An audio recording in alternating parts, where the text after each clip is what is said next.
selling your catalog. Yeah. So basically everything from 2004 to 2021. All of Me, Ordinary People, Glory, but you still own 50% of the catalog. Was that a hard decision? I mean, how did you come to that decision? Say, you know what, I'll sell 50% of it. So my decision was, one, I thought the market for it was at a high at that time. So I felt like I was getting a very good price.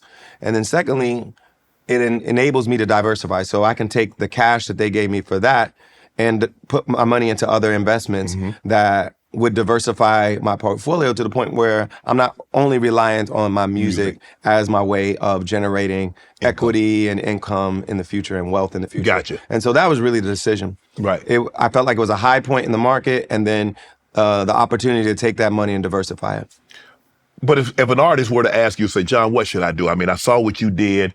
Well, the cool thing about it, and for me, this would have been a deal breaker if I couldn't, was I still have enough control that I can say, you can't use it for this, you can't use it for that. Okay.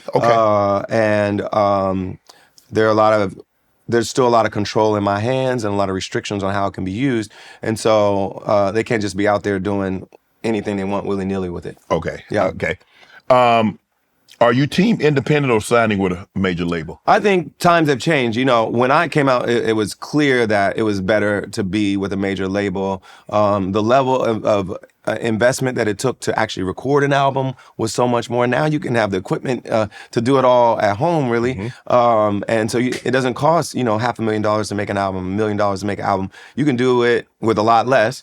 And then now the distribution isn't as physical anymore, even though people still buy vinyl and a little bit of physical product. Most of it is digitally distributed. And so an independent artist can be on Spotify and Apple Music and Tidal, and a major label artist can. The major label still has some advantages. They have more marketing money. They have relationships and experience that you may not bring to the table, but you can still do a lot of the functions of a record label on your own now. So I think the bar, is higher for a record label to say, come to us. Right.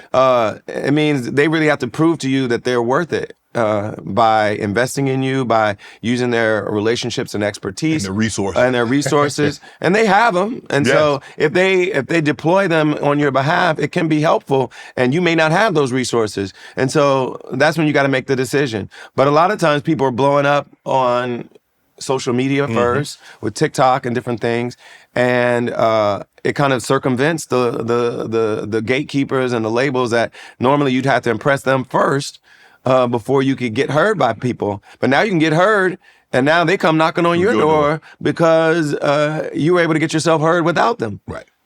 Even with Drake, earlier before TikTok, he was on mixtapes, and he generated enough buzz with his mixtapes that he had a bidding war. And he eventually signed with a major label, but his price, yesterday's price is not today's price. Correct. Like it went up. Right. And so you have to use whatever leverage you have and build up your own leverage through working your own product to the people to make it so if you do sign with a label, you're getting them at the price that you deserve to where you have leverage and you have control. Right. Prince gave you some advice. He said, don't get taken advantage of in the music industry and own as much of your masters and publishing as you possibly can. And the thing is, that advice goes to anybody, but the bottom line is your negotiating power is what it is.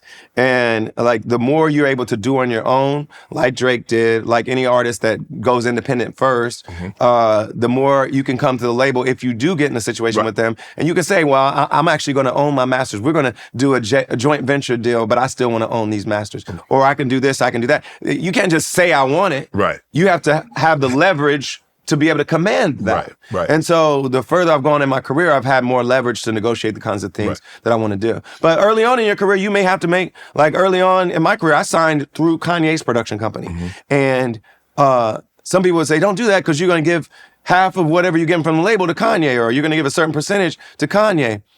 But you rather have 50% of a big number than or 100% of nothing. Than 100% of a small number.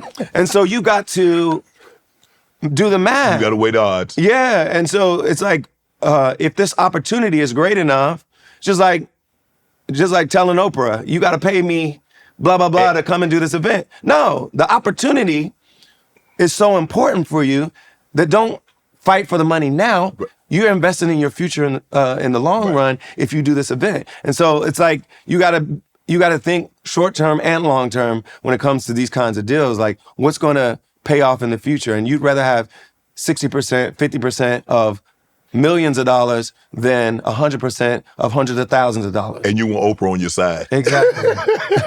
But I think Prince was speaking from personal knowledge. Oh, yeah. Because he got into it, I think with Sony, I think it was Warner Brothers. Yeah, Warner He Brothers. had gotten into it with them. Yes. And you see I don't know. I mean, you talking about talent beyond, on top of talent, on top of talent. Of course, one of the most gifted artists we've ever had. Are we going to see another Prince? It's hard, man. And, you know, I saw Jermaine Dupri on his Instagram the other day talking about one of the issues in black music is that since folks don't go to church anymore, or they don't go to church like they used to, a lot of the training ground for a lot of musicians like myself and so many other artists that we've grown up listening to, they all started in church. Right. And the thing about church, one of the things about church is that you have opportunity every week to practice, to hone your craft, to play for a tough crowd. Like you are developing your chops in a way that there's very few other outlets that are like that for black kids. To develop your chops to become a better musician that the church offers. And so I fear we're like not having enough of those training grounds for artists to be multi-instrumentalists like Prince was and be really just talented musicians. And there's so many shortcuts around it now with AI, with auto-tune, with all these other things. Like I feel like we're losing some of that development when it comes to people becoming great at music, great at playing an instrument, great at being a vocalist and being tested out there in the real world. You mentioned Frank Ocean, that you sent him your album to that song. Well, I played it for him. Not the album, but you played the song for him. Frank Ocean, a lot of people say he finessed the system.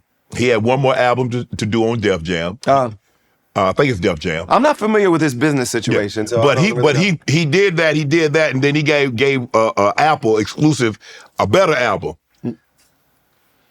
I mean, even Swap ain't no swindler. I honestly, knowing Frank, I don't think he's calculating in that sense. Like this man is an artist, right? And he's going to do what he's going to do as an artist. I don't think he's sitting there doing the math like, well, I owe them this and I'm going to give them a weaker album. He's not doing that. Right. He's an artist and he cares so much about his craft. Right. He's going to come out with his music when he wants to come out with it, but it's going to be based on the art. Right. And I don't think he's driven by the numbers. I think he's driven by his commitment the product to being an and putting artist. out the best product he possibly can. Yeah. As a former NFL player, I know a thing or two about high performance, and that's why I drive the BMW 7 Series. This car has everything I need. It's big enough, comfortable enough, and luxurious enough to meet even my high expectations. When I'm behind the wheel of the BMW, I'm not just driving a car, I'm driving legacy. What I love most is the precision engineering, cutting-edge technology, and unmatched style. Whether it's spacious interior, the powerful engine, or the smooth ride, BMW makes sure every detail is on point. I trust BMW to deliver the ultimate driving experience, and I know you will too. So why wait? Head over to BMWUSA.com. Check out models like the sporty X3, the all-electric i4. Build your dream car today and join me in experiencing luxury and performance that only the ultimate driving machine can offer. Want to join Club Shay Shay? Become an official member by hitting that subscribe button, where you never know who's going to be joining us for drinks and conversation. Don't be late to the party because you know we like to do something before two something.